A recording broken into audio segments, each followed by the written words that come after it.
What's the importance of this levy being passed?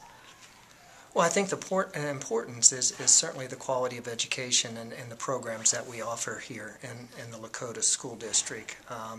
It's been since 2005 since we've had a new revenue source, and we've had a loss in state revenue as well as local revenue with no growth at all in any revenue stream coming into Lakota. And yet we have grown by close to 1,800 students, and so we're in desperate need of a new revenue source. And so really when you look at the programs that we offer right now, what we're looking at is actually maintaining the quality education that we have in our school district right now. Okay, we talked before about how many jobs are going to be cut if the levy doesn't pass. Talk a little bit about the jobs that have already been cut just this year. Well, we cut 52 teaching positions as well as administrative positions, and also 26 support staff positions.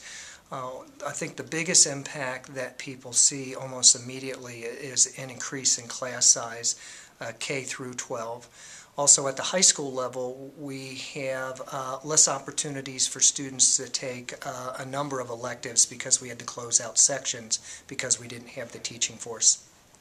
Okay, and I guess touch on, if the levy doesn't pass, the kinds of cuts that would be made, just in the next school year.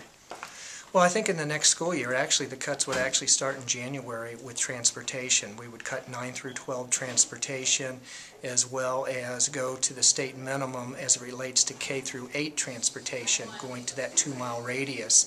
That will have a tremendous impact on everybody, whether you attend Lakota or a private school. It would certainly have an impact. The cuts are definitely in the areas of art and music and those things outside of the core type of curriculum that we're mandated to offer.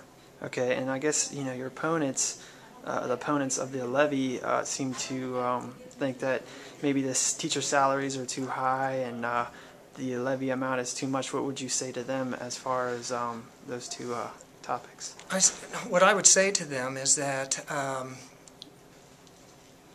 when you look at the salary that Lakota teachers make and you compare it to the Mason or the Sycamore, we're middle of the road. And when you look at the type of job that we want our educators to do in the classroom, we want the very best educators. And so I'm not sure what they mean by teachers making too much, because I think the opposite is true. They don't make enough for the job that they do.